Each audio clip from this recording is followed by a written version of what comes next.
Good evening. I am Kamau Kujichagulia, and this is On the Case with Kamau Kujichagulia, where each week we talk with a very special person from Trenton, Mercer County, New Jersey, United States, the world.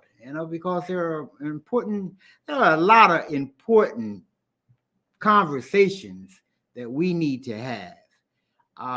Tonight we have Brother Divine Allah, who recently ran for council here in Trenton, New Jersey. So he's come on to talk about a little bit about the election, and also we're going to get into some other things that are important to all of us. We're here. Let me tell you why we've come here. We've come here to hear from important personages from the Trenton and area, because it's important that we recognize that we have people in our community who are brilliant and who are working hard to make this community a better community. And these people don't often get recognition. They don't often be pointed out and given roses and given all kinds of. That's what we're here for. We want to give them a platform so that they can tell you their experiences and partake of their knowledge. So without further ado, I'm going to introduce, I'm going to bring on Brother Divine Allah right now. Yes, sir. Yes, sir. Peace, beloved. What's up, brother? How you doing, man? It's always great to see you. Yes, always great to see you. Yes. We also have to right now bring on my co-host, my Michael Harmon, my son, my firstborn. Yeah, Mike. You forgot all about me, Pop. I don't forget about you, son. Okay. Brother Divine, recently, November 8th, we had the election here in Trenton. Has anyone been confirmed as being elected yet? Well, first, again, Baba and son, salute, supreme thanks for having me on again, man. Definitely appreciate it. Looking forward to much more as we go into this next year. To your question, there has been a certification of ballots, but the backdrop clearly has proven, we have the evidence to prove it, firsthand account evidence that something clearly went wrong, and willfully the legal eyes that I know that are on it will come to some type of head and say something should be done. What I'm looking at with a few other of the candidates, some are calling just to go straight for a runoff. We're saying take it all off the table. It should be a redo, a do-over, because of how things happen to play out on November the 8th. There's enough evidence out here from all over Mercer County, but particularly here in the Trenton area, where all of the machines went out. Do we know what caused that? Well, first and foremost, the company that makes the machines, they produce the machines. It's a company called Dominion. These particular machines are manufactured by them, and their account is the machines work exactly as they should. Some of our minds and eyes were only on, hey, these machines are broke, let's go call this company. And the company got right on it within a day and said, no, you're not going to do that to us, Mercer County. Those machines work exactly as they should. And in working, they created a problem because they were spitting back out ballots that were unable to be scanned. So the machines weren't malfunctioning. They were doing what they were designed to do. But because no one, I would say, expected it to happen the way it happened, and as much of the ballots were coming back out of the machine saying ballot unable to be read, invalid ballot unable to be read. This was the little wording, and that there's a little readout space on the machines. If you're familiar with these new voting machines, they look like large printers. And you slide your ballot through those printers, or through the feeder, they call it. And it gives you a message at the top: ballot accepted or invalid ballot unable to be read. And all of the ballots were sent back out for you to see that they were invalid. Was that because of the marker went through the paper? That's what I heard. You know, we have somebody who works on the polls, and they said that the markers were too new and they just put out too much ink. That's what actually happened to mine. Right. When I filled out my polling, it went through the paper. You turned it over, the marker could be seen.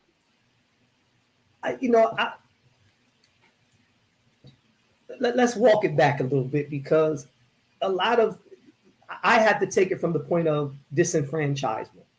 Somebody had to know that these markers, they were permanent markers, the type of marker that a person who signs autographs or signs books would be right. Maybe not books because the ink would go through, but you sign album covers with these. They were those permanent markers. We call them, what do they call them? Silkies, whatever. Sharpies, just like that. Permanent markers. And when you fill out these thin little, these paper, the paper that day, to me, felt kind of different. It didn't feel like what we know we take tests on. It has some fibers in it. It didn't feel like that. These paper, the ballots felt real light.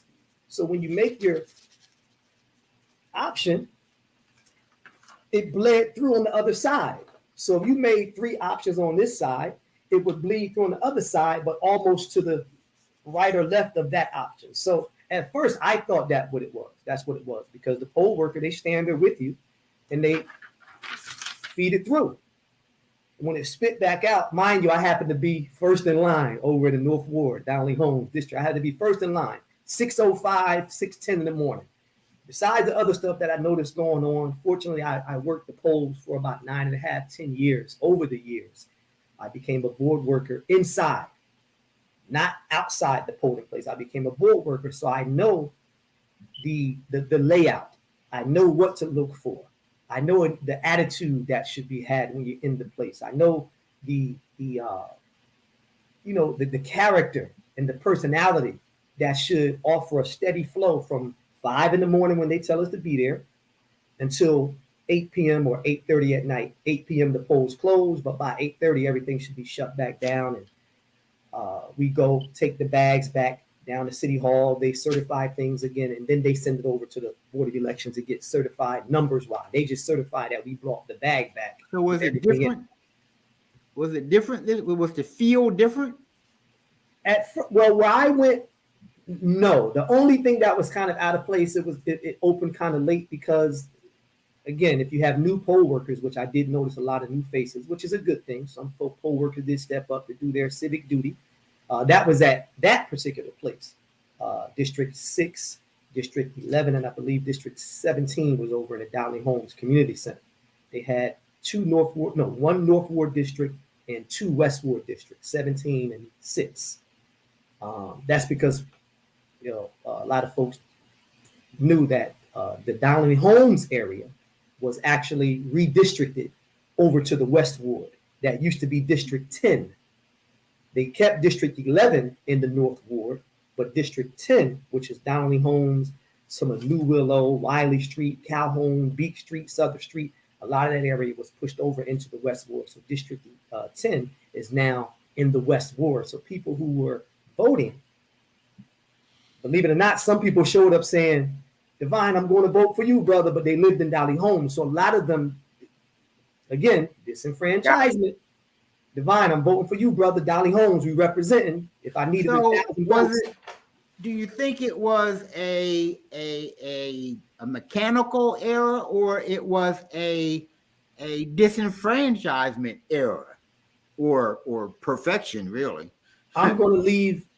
I'll give it from what again, no investigation, no right to speak, but I investigated enough. I would say 95% of it was disenfranchisement. 95% of it. I know when I voted, they didn't have these Sharpies. they had, like the end of this pen, the soft end of this pen here. Yeah. Like what you do to mess with your phone. That's what they used. They didn't have any marker. It was this thing that was used. So, but I voted, pre-election day. Yes. And you actually use the computer. Yes. Yes. Oh, Yes. okay. Yes. Now, when you first go to law to sign in, they do give you that. There's a little machine that each poll worker is supposed to have. Now, mind you, there were some poll workers who didn't have that even set up at 6 a.m. A poll worker is supposed to be set up at 5:55, ready to open those doors and get the voting at 6 a.m. That happened in a lot of places. Some poll places didn't get up and running till 6:30, 6:45. We have proof of it. We have this documentation, which is part of, again, the disenfranchisement. When you hire people to work, they're supposed to be there at a certain time. By law, you're required to show up at a certain time and have that polling place open for that first voter to be at that voting machine at 6 a.m. That's what they tell us in the training. Now, they give you that little thing you talked about. It's called that comes on the end of the pins, and you go in, you sign in with that. That's at one part when you walk up to the desk. I used it for the entire process. Right. Now, but they changed that. Okay. They should have stayed with that. Yeah. They also should have stayed with that glorified shower curtain to me. But yes, that's what I think. They don't, right. Yeah. That's when you used to go in and press the little button. So your option goes up a little green flip the thing. Exactly. It worked for me for the past 60 years. So, it was good. And you wait till now to change it. All right. Again. So wait a minute. Now I'm understanding that tomorrow a judge is supposed to be making some type of judgment about what's going to happen next. Do you hear about that? Well, not necessarily with the election per se, election day. That's as far as I know, involving the runoff. See, some of the candidates were concerned about the how they broke down how the numbers were divvied up to see if the top three candidates, none of them got 50 plus 1%. So that forces a runoff. But according to Faulkner law, that city of Trenton is based under when it comes to their the politics coming out of City Hall, how the administration is set up. Faulkner law gives another avenue to how elections should be had. If a person gets 50 plus 1 or not, you're supposed to do a runoff. But the city clerk, whatever's going on down there, somebody made the decision to say, well, we don't have to do a runoff because these three candidates, or the top candidate that got close to 3,000, I think it was, and they just took it upon themselves to say, well, this is enough, we don't have to do a runoff. But you got four other candidates that came below them. You have your top, Crystal Feliciano or Yasminelli Gonzalez, Crystal Feliciano, and Jazzy Edwards. Right up under her, right up under that one, you had Alex Bethea, you had Tywanda Wilson, and you had Kaja Manuel. Now, these candidates are saying, hold up now. None of these top three candidates got 50 plus 1. So you're supposed to open the runoff to all 6 or 7 of the candidates that got those numbers. If one of the candidates or 2 of the candidates, 3 of the candidates would have got 50 plus 1, okay, go ahead. But since we had 9 candidates running, you don't just shut it down based on the top 3 who didn't get 50 plus 1. That's how it's supposed to be done. So it's now opened up to a lawsuit. I saw that Kaja Manuel, he went and got a lawyer, and Tywanda Wilson and Alex Bethea are right along with it. They're only looking at how the runoff should be addressed. Okay. Myself and a few other candidates are saying, the whole process was bad. The whole process was bad. Forget the runoff, the whole thing. Now, mind you, if you own a bus company and you send that bus to pick me and my family up to go on a travel somewhere, and on our 6-hour ride, in the first hour, one of the tires blows or the engine just happened to go out.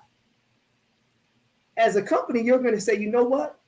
I don't want y'all waiting on the side of the road. I'm going to send another vehicle So part of the day was, let's call the Board of Elections, which is by law, all the board workers are supposed to do. Let me call down to the master workers. Master worker gets on the phone and say, hey, we need some techs over here. Come check these machines out. I know in some places, no techs showed up. Hour goes by. It's now 7:30, 8:30. No techs are showing up. As a company, you're going to say, you know what? Let's just get that vehicle off the road, shut it on down. Let's give these people their money back. Recompense. It's real simple how this thing began to play out throughout the day.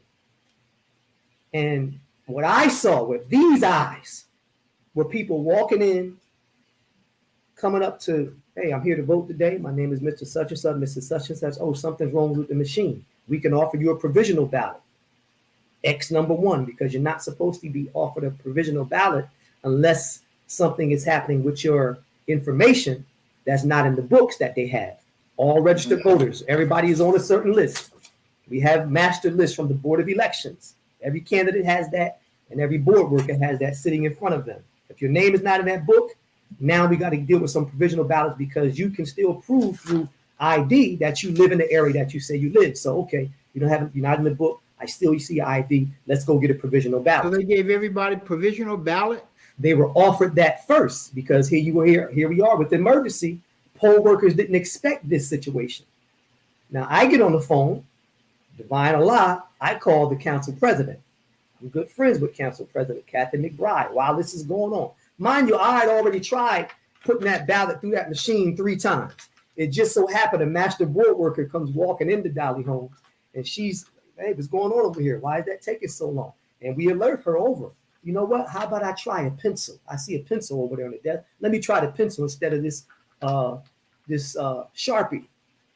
They voided that ballot, took that, voided it. Give me another one. Tried it with a pencil, ran it through so the master board worker could see it. Still the same thing. You know what? Let me try a pen. I'm up at the machine. This is my 4th time now, making sure so the master board worker who has to see this before she makes that call to the county on top of her, now she's saying, you know what? Something is going on.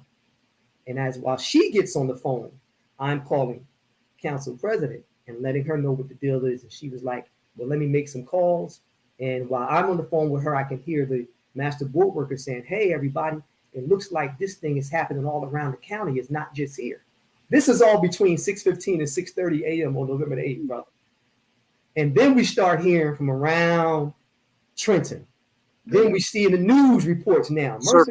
Circus started. That's when the circus started. Now, outside of the provisional ballots, a call was made from folks who know the deal from Board of Elections on down to master board workers. We'll give everybody what they call emergency ballots.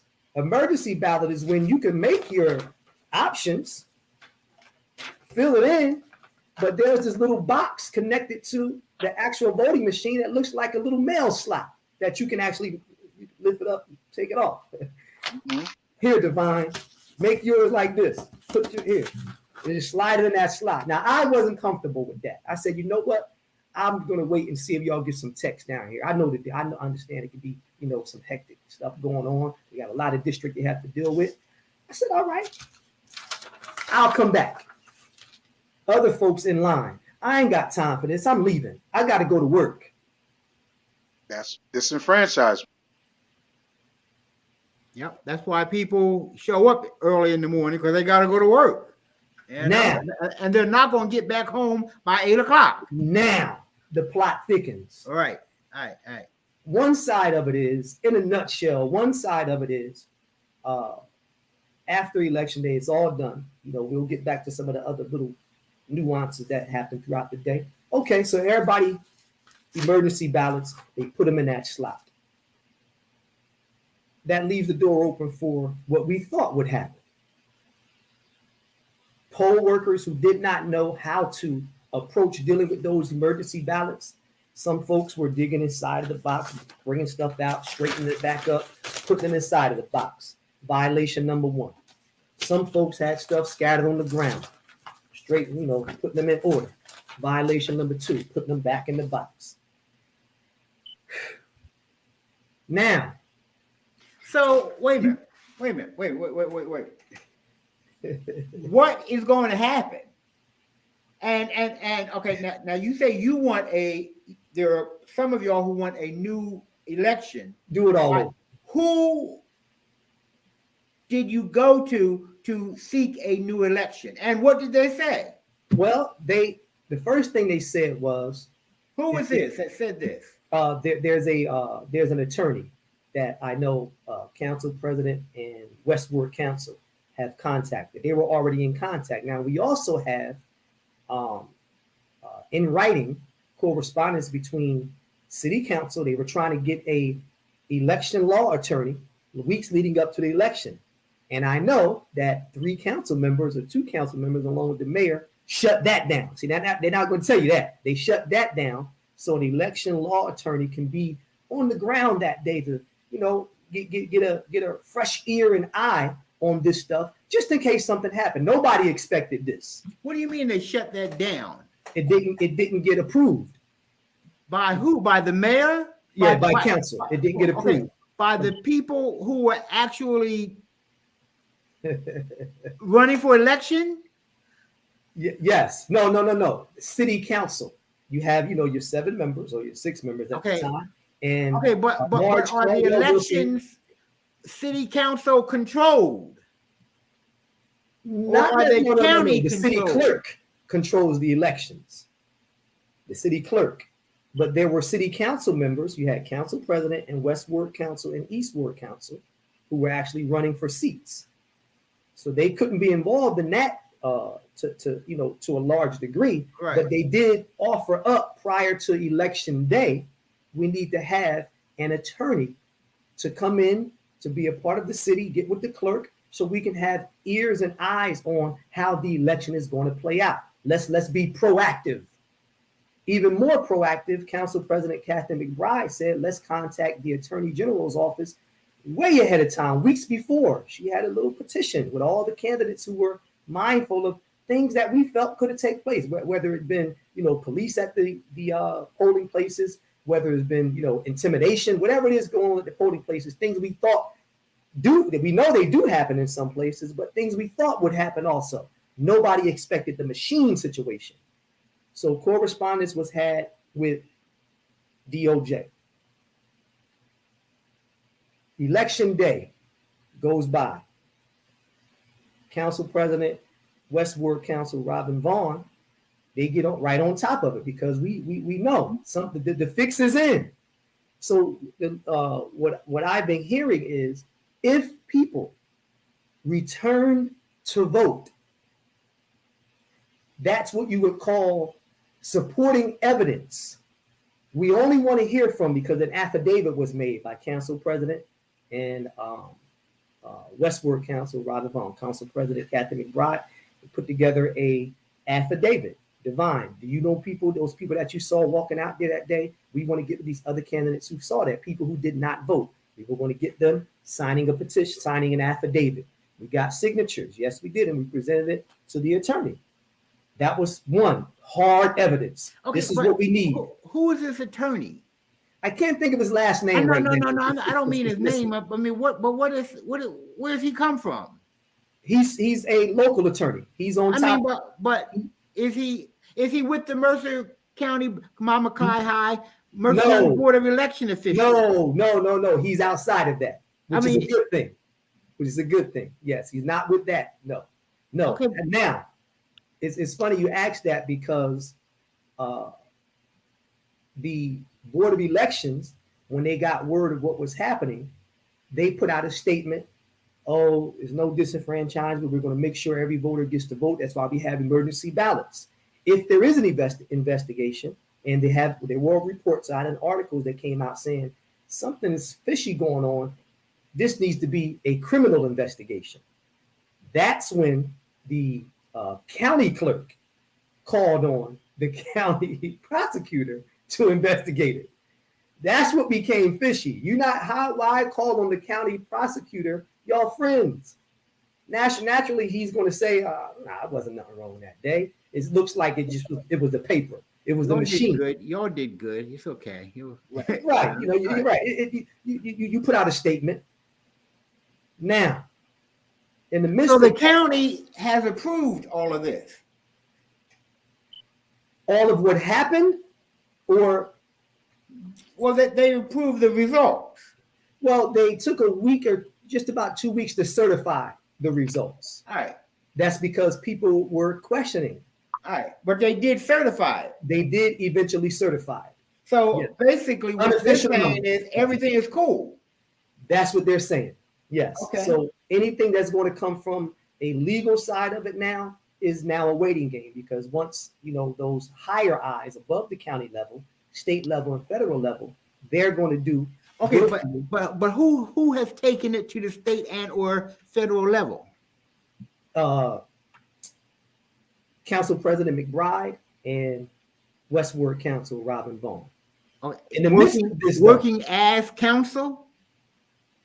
No, only working as candidates, because you cannot do it working as council. See, that's that political thing that happens when you're running for a But seat. earlier you said that when you took it to the mayor and whoever of the council people that could vote on it, they squashed it. What was taken to the mayor? The whole situation. I don't know. I don't know. But you said that they squashed something. No, anything that went on with the election day. And the court, the county, I mean the city clerk. No, that's the runoff. Oh, okay. Runoff. Okay. Because you had certain candidates that were okay. large. I get that then. Right. It's two different things. Right. This is why we need to have a public forum so that people can know how all of these things connected and played out that day. So you had the certain candidates who only looked at it from the point of something is wrong, and how if they're going to push this thing forward, only one portion of it was done wrong, and that's how they're approaching doing a runoff. But other side, council president, the West Ward councilwoman, even myself, we looked at it, was like, no runoff. City clerk only approached that part of it. The city clerk didn't look at the whole thing as an issue. A whole new election? Definitely. Yeah, it's clear now. And who's that up to? Is that in the courts now or what? Yes. Okay. Yes. But again, it's a waiting game. And the waiting game, unfortunately, in the city of Trenton, because I was saying earlier before we came on, a lot of folks, Baba, are just ready to get on with the party. And what I mean the party, I mean that literally. Folks just want to go party. They don't want to most folks don't even want to hear about how they've been disenfranchised. Because basically the Democrat machine has gotten their people in place. Yes. And they're not interested in removing them. I'm glad you said that, because not one of them, not one, has spoken to this issue, Baba. You mean to tell me you went out here and got Miss Johnson's signature from over there in Roger Gardens? You went and got Miss Gwendolyn's signature from Kingsbury, Mr. Cruz number on Vine Street. You went and told them, I'm going to fight for you. I'm going to make sure we're transparent. And you didn't speak to them about, even if they did do an emergency ballot, are you as a candidate, no matter what your numbers are? I came at the bottom, according to, what I call a botched election day, but I'm still fighting for people who were clearly disenfranchised. The mayor didn't give a statement. None of the top vote getters gave statements. Everybody went to the back and played. They went down to Atlantic City and partied, though, but nobody spoke to this issue. People were clearly disenfranchised.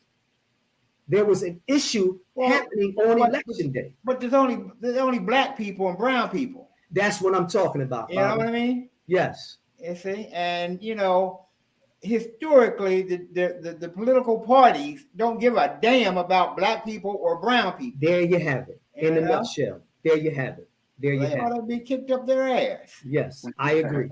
It's also black and brown people being killed in the streets. Go ahead.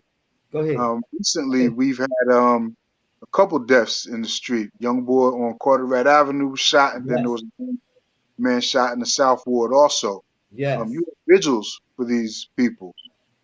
Why don't you go ahead and tell us a little bit about your visuals? Tell us a little bit about the violence in the city. And the response by our elected and elected officials. Right. With the back thereof. And the person who kind of put the battery in my back some 30, 40 years ago, 30 years ago, Miss Kathy McBride, she was on it since, her son was murdered. She's been on it, but none of the other council members. I think we've only had one that showed up. Now, I know for sure we had one that showed up to one of the vigils we did sometime back when the brother was murdered over on Ewing Street, over there in the North Ward. But the recent ones took place. A brother was sitting in the car on Carteret Avenue. Another car drove up and shot the vehicle up and murdered the young brother. He was 19 years old, Nyshawn Bird. And another young brother, there was a alleged home invasion where he got murdered over on Hewitt Avenue or Hewitt Street over in the South Ward. Jomar Rodriguez or Santiago Rodriguez, a young barber, young businessman out there, very well known in his community over there, did a lot for that community, what we've been hearing. And these are two situations. They add to the numbers. I hate going into the thing about putting numbers on these murders in Trenton because one is bad.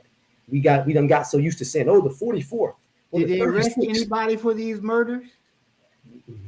No. They never freaking arrest people in this city for murder. No. Police do. They got cameras. They got, the police spends millions and millions and millions of dollars. Yep. And you never hear about them arresting anybody for murder. Nope. Stop the murder. Can't stop the murder. Can't catch the people that do the murders. We don't. There, and that's why, the Anti-Violence Coalition, our whole aim is to address, confront, and deal with it. We know how the police here play. We know how the court system is. We know they're going to take their time when it's us laying out there in the street with the chalk and the bullet holes all around. So the vigil is just one piece of it. In some instances, we have a rally because we want to rally these communities. Stop being desensitized to these situations and thinking that it's normal for gunshots to ring out. You can't even have birthday parties with balloons now if you have your children, because if the balloon pops, the children are now so traumatized when they hear balloon pop. So that issue is the after effects of what's going on with these gunshots out here. So what's wrong with our people that we keep putting people into office that just don't give a damn about any of this? Not only don't they give a damn, but they seem to revel in it. It seems to be something that they think is good because they don't ever approach the people that we have in place to protect us, the police, the prosecutors, the courts, the attorney general. None of these people have ever, they don't show any concern about helping us. Why do we keep putting these people in freaking office? What's wrong with us, brother? I'm sorry. Hey, come on, Baba. I can take your scolding because I know to snap to attention with that energy you give. But the folks that we put in office in these inner city areas don't respect the community. No, they don't respect the fact that there's a large number of young Black men who are unemployed. They don't respect it. They don't care about it. No. So what they do care about is, one, if a situation happens, I'm going to call on more police. That'll get the job done. They're going to go to the court systems. That'll get the job done. You can't lock up this situation. You can't legislate this situation away. You have to put your boots on the ground if you have the wherewithal. Now, I'm not expecting, Marge Caldwell Wilson to come out there and hit the block, but you are the representative of a ward where you can write legislation that doesn't include calling on more police. You can create policy. You can create ordinances besides the police coming harassing young brothers about so-called loitering in front of a business. You can come up with, as a council person, you have a right to do that as a council person. Even private citizens can write legislation and present it to city council. Something I've learned along the way. We can write the type of legislation we want, present it to council as a community, and they can say, yay or nay, you know. But again, it comes from up high and it just trickles down, brother. We have been totally disenfranchised to the point where we're going to keep going back down there and vote for Democrat. If Bugs Bunny and Donald Duck were Democrats, they would get voted for in communities like Trenton. But when a divine Allah steps up and says, no, we need black political power, and the approach has to be radical and it has to be revolutionary to change what's going on in a community like Trenton, what happens? The media, like they did, not black media like yours on the case and like Nubian News have always been, but the Trentonian, NJ.com, these folks, what they do, they buy a lot of our people, they condition a lot of our people to think that what we're saying is too black, it's too strong. Well, it should be, because Miss Johnson is afraid to come out of her home. It should be too black and too strong. Miss Johnson is a black woman who's been living here for all of her life, 80 years. And for her to be afraid to come out of her home, somebody needs to speak hard and strong to a situation like violence in the street. The police harassing a lot of these young brothers, poor education. We need to speak hard against those issues. Here we are. You've been talking about this most of your life, Baba. Here I come half of your life talking the same thing. And all we get is what? The same stuff. And here comes election day, and we just happy that we got rid of the so-called dysfunction. I'll be damned if dysfunction stays on my mind and there's a black woman or black women that are only representations of dysfunction in the city, not on Divine Allah's watch. And nobody's going to go at that mayor who skinned and grinned, partied, danced with people, took selfies with people. Nobody's going to say nothing about the North Ward Council person where a lot of these murders took place at. Nobody's going to say nothing to the South Ward Council person who ran out there with a gun one night and tried to play like he was a cop. This stuff happened while on city council, but nobody challenged that like they challenged our sister who was only saying, no, I'm going to give pushback because these things are going on, and you can play like you want to be mad at me, call me attitudinal like they did our three sisters down there, and they become the focal point of how most people went out on election day. As long as we got rid of them, let's just continue on with this mess. Come on, brother. Not on Divine Allah's watch. And for me, it has nothing to do with not winning a seat, because there's so much work to do, whether you're a city council member or not. Is enough work to go around. But let's not allow anybody who's going to go into office to play games with us and to put a rubber stamp on what that mayor and the city administration, not city council, city administration is going to be coming down the pike with. And you know what? With a lot of stuff. The people, these Democrats, go ahead, got elected. Not one of them. That's I'm right. talking about the mayor. I'm talking about, what's her name? Yaz Manelli. Yes. I'm talking about, what's her name? Crystal Piano. Yep. None of them. Jazzy Edwards. Yes. Jazzy came on. Yes. But none of them want to come on to this show to talk to me. Yeah. You know what I mean? Mm-hmm. I mean, what? You know what it is, Baba? I know what it is. But what's wrong with our? I know what's wrong with our people. It ain't our fault. Damn it, we've been beat up so hard, so much by this freaking system that we don't know what the hell's going on around us. Yeah. We totally confused. You know? But we've got to stop being confused. We've got to be able to say, hey, look, Democrats have been in charge of this town for 100 years.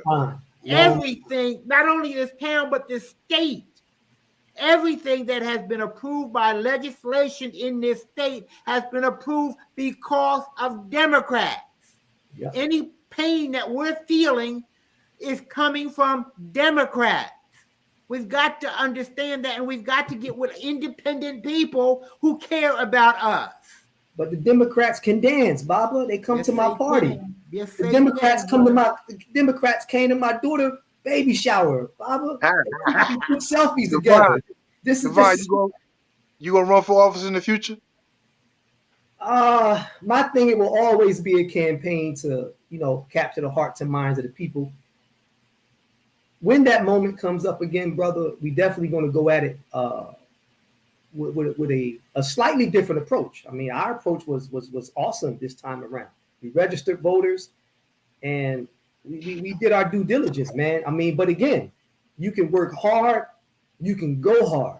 But if you have a machine within a machine within a machine that can pop up on election day and flip that switch and something like what recently happened, brother, until we get real black power in a city like Trenton, New Jersey. When I say black power, I'm talking about these businesses, my good brothers who've been in business for 15, 20 years, over a generation.